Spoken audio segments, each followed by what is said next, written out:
संस्थापकाय च धर्मस्य सर्वधर्मस्वरूपिणे अवतार वरिष्ठाय रामकृष्णाय ते नमः। जननीं शारदां देवीं रामकृष्णं जगद्गुरु पादपद्मे तयो श्रित्वा प्रणमामि मुहुर्मुहुः। नमस्ते जतिराजाय विवेकानन्दसूरये सच्चित्सुखस्वरूपाय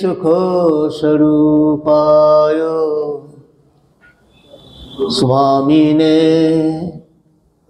तापहारिणे।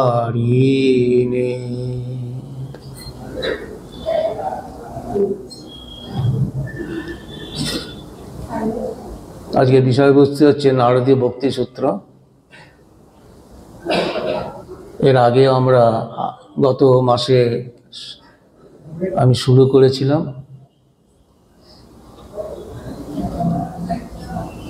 যা বলেছিলাম, আপনাদের একটি কথা বলেছিলাম যে আমাদের শাস্ত্রীয় ব্যাপারে স্মরণ, মনন, নিদিধ্যাসন এই তিনটি ব্যাপারে বলা হয়েছিল। স্মরণ, মনন, নিদিধ্যাসন, প্রথম gear, second gear, third gear.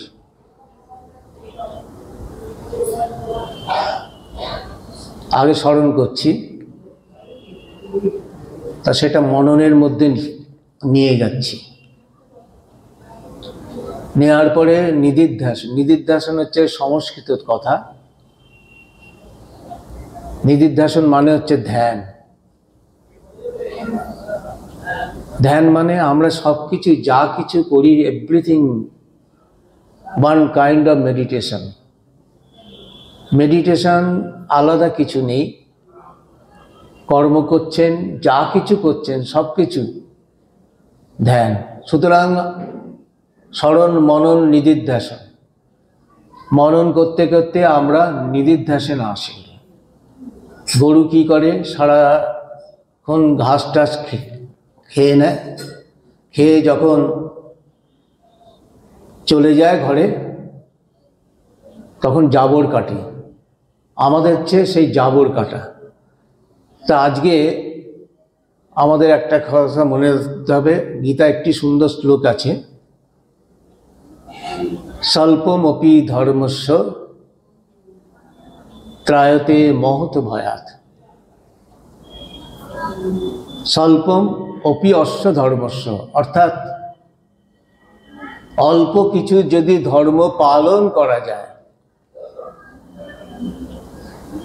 ত্রায়তে মহৎ ভয়াৎ, সমস্ত ভয় থেকে ত্রাণ পায়। এখন কোন ভয়ের কথা বলা হচ্ছে?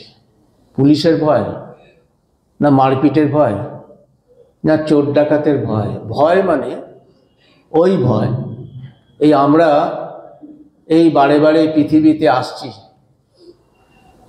জন্মচক্রের মধ্যে ঘুরছি। রবীন্দ্রনাথের একটি ভাষাতে আছে, আসা যাওয়া পথের ধারে। আসা যাওয়া পথের ধারে যাবার বেলা, we are coming and going. আমরা পৃথিবীতে আসি আর যাই। আমরা জানি না কেনই বা আমরা আসি, কেনই বা যাই। ইন বিটুইন আমরা এর মধ্যে কর্ম করি। We are doing the work. কোন কর্ম করি তাও জানি না। এই যে আসা যাওয়ারকে রুখতে গেলে এই আমাদের এই মানব জন্মে, মনুষ্য জন্ম, তার আগে শাস্ত্র বলছে 84 লাখ জন্ম পেরিয়ে তবে এই মনুষ্য জন্ম হয়েছে। এর আগে যে কত রকম ছিলাম, একটা মানুষ পশু হয়, আর সেই পশুর থেকে মানুষ হয়, আর ওই মানুষই হচ্ছে দেবতা হয়। মানুষ মানে সেই রক্ত মাংসের মানুষ, আর ওই মানুষই হচ্ছে দেবতা হয়। সুতরাং মনুষ্য জন্ম হাউ টু ইউটিলাইজ, সেটা ধর্মকে ধরে রাখতে হবে। ধর্ম এই নয় যে গো টু দ্য টেম্পল, মন্দিরে গেলাম, প্রণাম করলাম, চরণামৃত খেলাম, প্রসাদ নিলাম, গঙ্গার জল ছিটালাম, অথবা ধূপদানি জ্বালালাম। আমরা মনে করি এটা ধর্ম। It is one kind of rituals, it is not ধর্ম। ধর্ম মানে ওই ক্যারেক্টার, চরিত্র। স্বামীজি বলছেন religion itself character, character is religion. তা চরিত্রের কথা বলতে গেলে সত্য কথা বলতে হবে। মনুষ্য জন্মে আমরা দেখা যায় 20টা কথা বলছি, 20টার মধ্যে সব কটি দেখা যায় মিথ্যে, লোকে বুঝতে পারছে না, কিন্তু এটা ধর্ম হলো না। ধর্ম মানে সত্য কথা বলা, কলির তপস্যা। শ্রীরামকৃষ্ণ বলছেন যে সত্য কথা বলে সে ভগবানের কোলে ঘুমিয়ে আছে। তা সত্য কথাই কলির তপস্যায়, এই মনে করে আমাদের এই পৃথিবীতে মনুষ্য জন্ম দিয়েছে। সে মনুষ্য জন্মকে ইউটিলাইজ করা। সুতরাং এই নারদীয় ভক্তি শুধু ভারতীয় ধর্ম সাহিত্যে নয়, বিশ্ব ধর্ম সাহিত্য এটি একটি অতি দুর্লভ গ্রন্থ। আমরা সবাই জানি, যারা ভক্তিপথে বা সাধন করে যে ঈশ্বরকে পেতে চান, তাদের পক্ষে এটি একটি পূর্ণাঙ্গ প্রকরণ গ্রন্থ এবং দিক দর্শন স্বরূপ।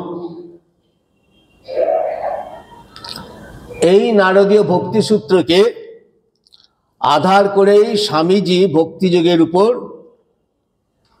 তার বিখ্যাত ভাষণ দিয়েছিলেন। পরে সেই ভাষণকে সংকলন করে প্রসিদ্ধ ভক্তিযোগ গ্রন্থ প্রকাশিত হয়েছে। ভক্তিযোগ ঠিক কি, ভক্তি জিনিসটা কি জানার জন্য সবারই একবার স্বামীজির ভক্তিযোগ পড়া খুবই দরকার আছে। ভক্তি নিয়ে আলোচনা করার আগে আমাদের দেখা দরকার, আলোচনা করার আগে আমাদের দেখা দরকার মানুষ ধর্মপথে কেন যায়। ওই ধর্ম বললাম রিলিজিয়ন ইটসেলফ ক্যারেক্টার। আমাদের ধর্মকে ধরে রাখতে হবে। আজকের এই নারদীয় ভক্তিসূত্রে যে বলা হচ্ছে, যে নারদ বলছেন যে ভক্তিপথই হচ্ছে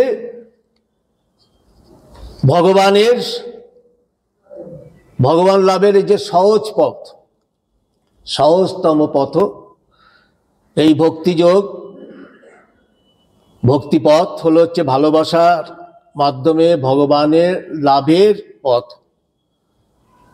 ভগবানকে ভালোবাসার জন্য এবং তার ভালোবাসা উপলব্ধি করার জন্য ভক্ত সজাগ হয়ে নিরন্তর চেষ্টা করে ভগবানের নাম জপ এবং আনুষ্ঠানিক পূজাদি তার সাধনা। ঈশ্বরের কোন বিশেষ রূপকে বা অবতারগণের মধ্যে কোনো একজনকে বিশেষ উপাস্য রূপে, ইষ্টরূপে বরণ করে সে তাতে মনোনিবেশ করে।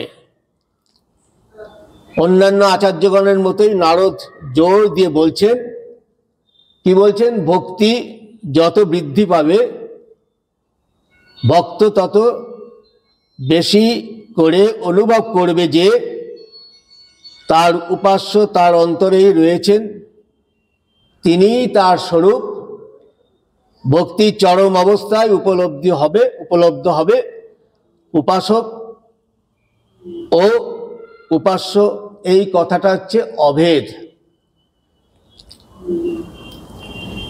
তাই আমাদের এই হিন্দু শাস্ত্র বা হিন্দু দর্শন মতে এই ভগবানের সঙ্গে নিজের এই একাত্মানুভূতির পথ হচ্ছে চারটি পথ। এক, ভক্তিযোগ, দুই হচ্ছে কর্মযোগ, তিন হচ্ছে রাজযোগ, এবং চারে বলছে জ্ঞানযোগ। এই যে কর্মযোগের কথা বলা হচ্ছে, কর্মযোগ হচ্ছে নিঃস্বার্থ কর্মের ফলাকাঙ্ক্ষা শূন্য হয়ে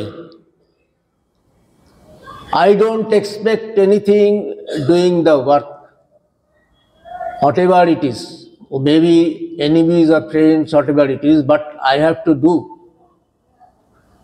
without expecting anything doing the work. আমি তার উপর কোনো রকম সে কি করলো না করলো তাতে কোনো আসে যায় না, but I have to do, this is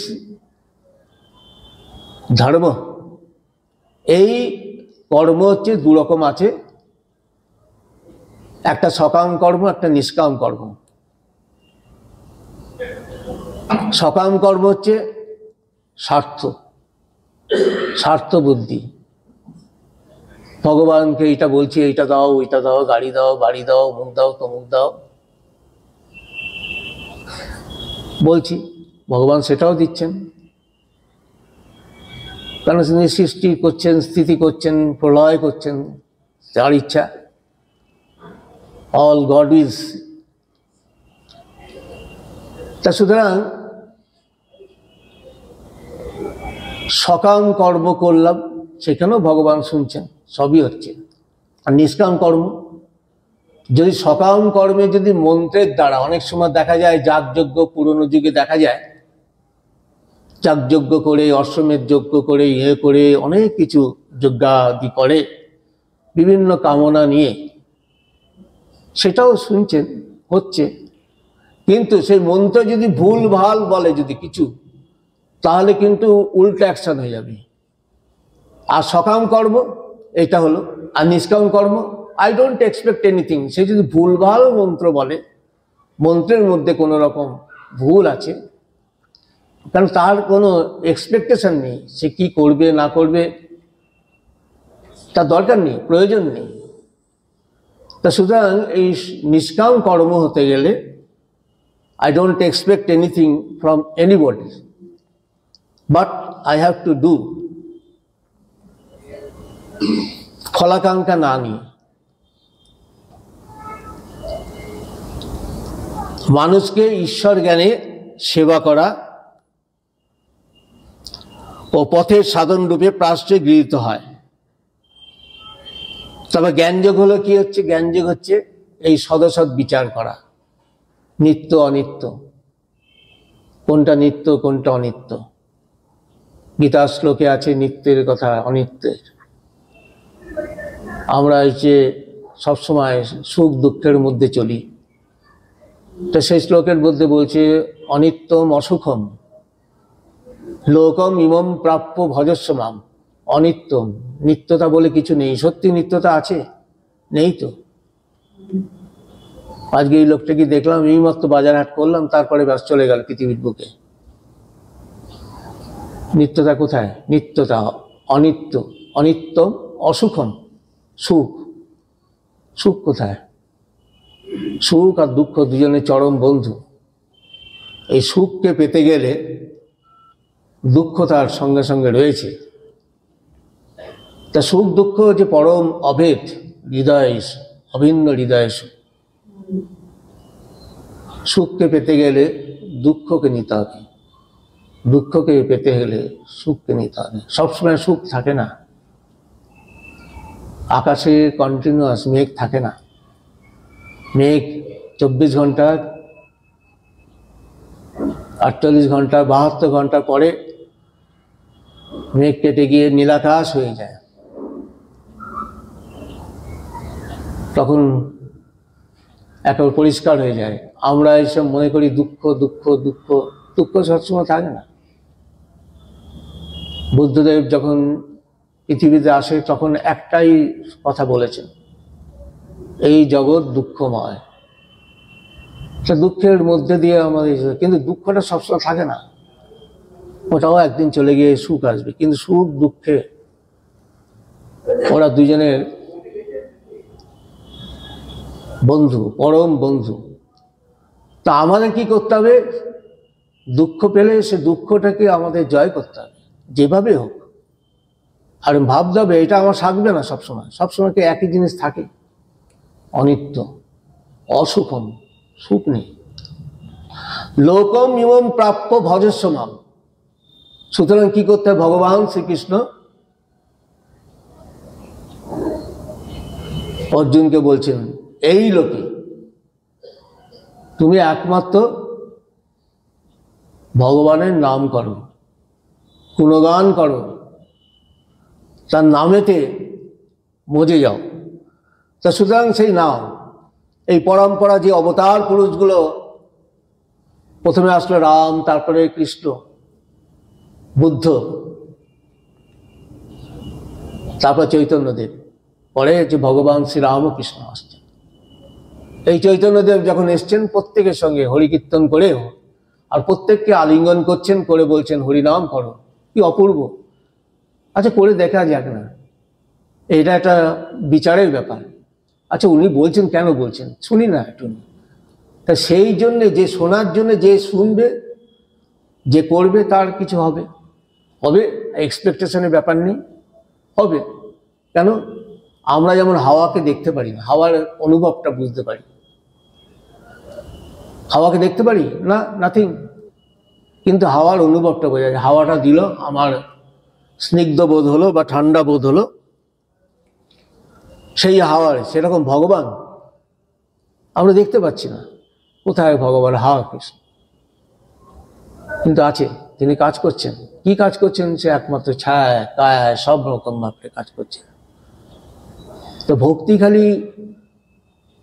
খালি হবে, আর চারটে যোগের সমন্বয় হবে না। এই চারটে যোগের সমন্বয়ে আমাদের যেতে হবে। এই জ্ঞানযোগ হচ্ছে সেই সদসৎ বিচারের মাধ্যমে ভগবান লাভের পথ যাকে বলে।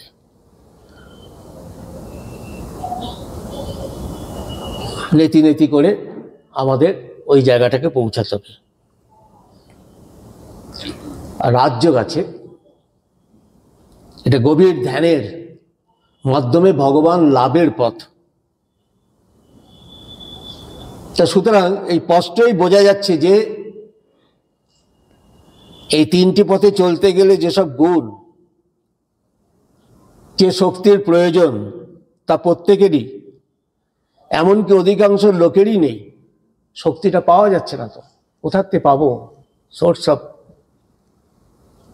পাওয়ার। কর্মের পথে বিরচিত যে শক্তি, এবং সেই সঙ্গে অত্যধিক নম্রতা ও ধৈর্যের প্রয়োজন। আর জ্ঞান পথে চলতে গেলে চাই অসাধারণ তীক্ষ্ণ বুদ্ধি। আর রাজযোগ চাই অচঞ্চল একাগ্রতা ও ইন্দ্রিয় সংযম। দেখা যায় যে এসবের তুলনায় ভক্তিযোগের সাধনা অনেক সহজ, যেটা আলোচ্য বিষয়।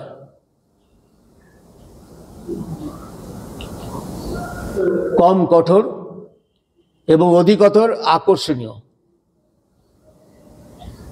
তাছাড়া অসাধারণ শক্তি, বুদ্ধিমত্তা,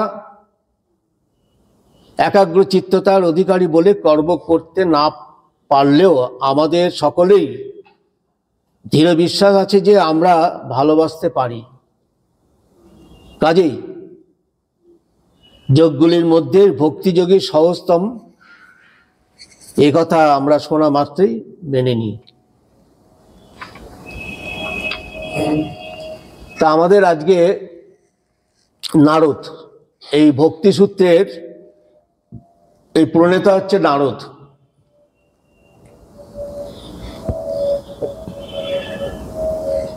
কিন্তু নারদ কে ছিলেন?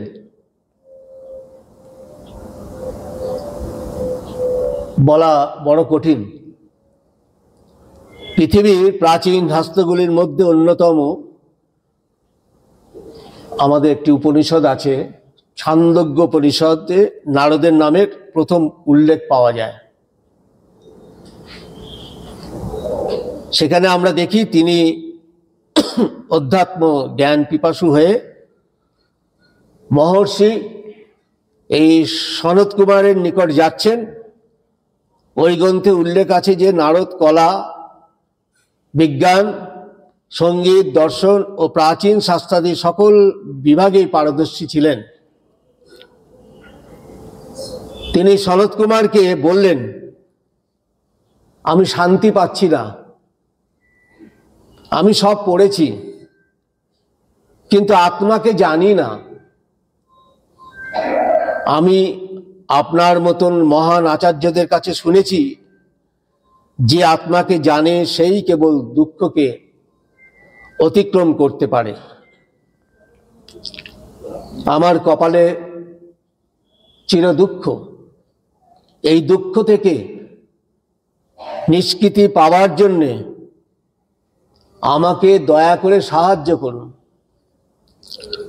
এভাবে এই গুরু ও শিষ্যের মধ্যে অনেক আলোচনার পর সনত কুমার নারদকে বলছেন যে ভূমৈব সুখম নাল্পে সুখমস্তি, অর্থাৎ এই ভূমাতেই সুখ, অল্পেতে সুখ নেই। যা অসীম তা আমরণ ধর্মী, সসীম বস্তু মরণশীল। যিনি পরমাত্মাকে, সেই সীমাহীন সত্তাকে জানেন, তাকে ধ্যান করেন এবং উপলব্ধি করেন, তিনি আত্মাতে রমণ করেন, আত্মাতেই মিলন সুখ অনুভব করেন এবং আত্মানন্দে মশগুল হয়ে যান। তিনি তখন নিজের ও জগতের প্রভু হন। যারা এই সত্য জানে না তারা কৃতদাস স্বরূপ। ইন্দ্রিয়গণ প্রবৃত্ত হলে, অর্থাৎ আসক্তি তৃষ্ণা বর্জিত হয়ে ইন্দ্রিয়সমূহ বিষয়ের ভিতর বিচরণ করলে হৃদয় পবিত্র হয়। হৃদয় পবিত্র হলে নিরন্তর অবিচ্ছিন্নভাবে পরমাত্মার স্মরণ মনন হয়। ওই যে বলা হয়েছে স্মরণ মনন নিদিধ্যাসন। এবং এরূপ ধ্রুবা স্থিতি লাভের ফলে সকল বন্ধন শিথিল হয়ে যায়, সাধক হচ্ছে তখন মুক্ত হয়ে যায়। এরপর আমরা দেখি মদ ভাগবতে এই নারদের কথা উল্লেখ আছে। সেখানে তিনি একজন ব্রহ্মজ্ঞ মহাপুরুষ হয়েছেন। নারদ ব্যাসকে, অর্থাৎ যে বেদের সংকলক বা মহাভারতের রচয়িতা, শ্রীমদ্ ভাগবত রচনা করবার পর অনুরোধ করেন। এই সূত্রে নারদ ব্যাসকে তার জন্মের ইতিহাস বলেন। এক জন্মে নয়, দু জন্মের ইতিহাস। আমার গত জন্মের কথা তখন বলছেন, আমার গত জন্মের কথা এবং কিভাবে আমরা স্বর্গীয় শান্তি ও যুক্তির অধিকারী হয়েছি তা বলছি। ঋষিদের তপবনে আমার মা ছিলেন দাসী। তাদের ঘনিষ্ঠ সংসর্গে আমি লালিত পালিত হয়েছি এবং তাদের সেবা করেছি। সেই পবিত্র সৎসঙ্গ থেকে আমার হৃদয় পবিত্র হয়েছে।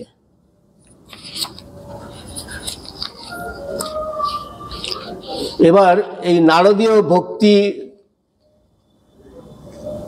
শ্রীরামকৃষ্ণদেব এই ভক্তি প্রসঙ্গে, ভক্তি সম্পর্কে অনেক সুন্দর সুন্দর কথা বলছেন। আপনারা সকলেই তো কথামৃত পড়েন, ওটা পড়বেন। যে সমগ্র রামকৃষ্ণ কথামৃতে তা আমরা দেখতে পাই। সামান্য কয়েকটি এখানে আমি উল্লেখ করছি।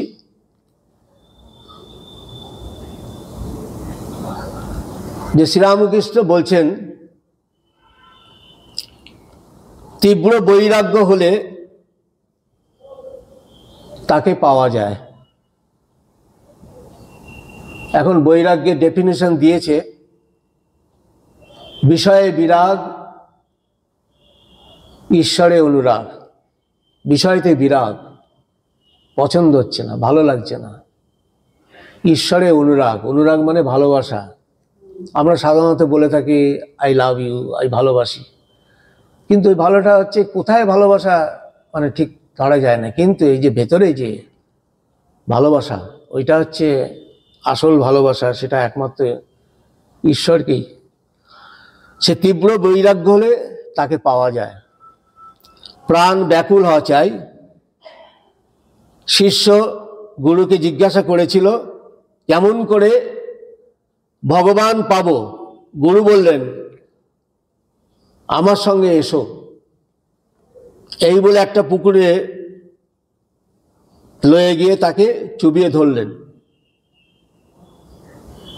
খানিক পরে জল থেকে উঠিয়ে না আনলেন ও বললেন, তোমার জলের ভেতর কিরকম হয়েছিল? শিষ্য বললে, প্রাণ আটুপাটু করছিল, যেন প্রাণ যাচ্ছে যায়। গুরু বললেন, দেখো, এইরূপ ভগবানের জন্যে যদি তোমার প্রাণ আটু বাটু করে, তবেই তাকে লাভ করবে। তাই বলি, 3 টান একসঙ্গে হলে তবে তাকে লাভ করা যায়। বিষয়ের প্রতি টান, সতীর পতির টান, আর মায়ের সন্তানেতে টান। এই 3 ভালোবাসা একসঙ্গে করে কেউ যদি ভগবানকে দিতে পারে, তাহলে তৎক্ষণাৎ সাক্ষাৎকার হয়। তারপরে বলছে, ভক্তি মানে কি না, কায় মনোবাক্যে তার ভজন করা। তার কায় অর্থাৎ, কায় মানে অর্থাৎ এই যে হাতের দ্বারা তার পূজা ও সেবা, পায়ে তার স্থানে যাওয়া, আর কানে কি করা বলা হয়েছে? ভাগবত শোনা। তারপরে নাম গুণ কীর্তন শোনা। আর এই চোখ দিয়েছেন ভগবান, তার বিগ্রহ দর্শন করা। সমস্ত উপায়গুলো ব্যবস্থা করে দিচ্ছে মনুষ্য জন্মে। এটা তো পশু জন্মের এগুলো হবে না। তো এক এক করে এক একটা সমস্ত প্রেসক্রিপশন করে দিয়েছেন। এবং এই চোখ দিয়ে তাকে মানে বিগ্রহকে দর্শন করা, মন হচ্ছে অর্থাৎ সর্বদা তার ধ্যান চিন্তা করা, তার লীলা স্মরণ মনন করা, সমস্ত কিছু ভগবান শ্রীরামকৃষ্ণ বা ভাগবত যদি পড়েন, কৃষ্ণের লীলা, চৈতন্যের লীলা, যা কিছু সব লীলাগুলো স্মরণ মনন করা। এবং বাক্য অর্থাৎ কায় মনো, আবার বাক্য অর্থাৎ তার স্তবস্তুতি, তার নাম গুণগান, এইসব সমস্ত করা। তাই বলছে কলিতে নারদীয় ভক্তি, যেটার আজকের আলোচ্য বিষয়। নারদীয় ভক্তি সর্বদা তার নাম গুণগান কীর্তন করা। যাদের সময় নেই তারা যেন সন্ধ্যা সকালে হাততালি দিয়ে এক মনে হরিবোল হরিবোল বলে তার ভজনা করে। এই ভক্তির আমিতে অহংকার হয় না। অজ্ঞান করে না, বরং ঈশ্বর লাভ করিয়ে দেয়। এই যে এই আমির মধ্যে নয়। যেমন উদাহরণ দিচ্ছেন, হিংচে শাক শাকের মধ্যে নয়, আর অন্য শাক খেলে কি হয়? অসুখ বিসুখ হয়, কিন্তু হিংচে শাক খেলে পিত্ত নাশ হয়। তারপরে উল্টে উপকার হয়। আর একটা কথা বলছেন যে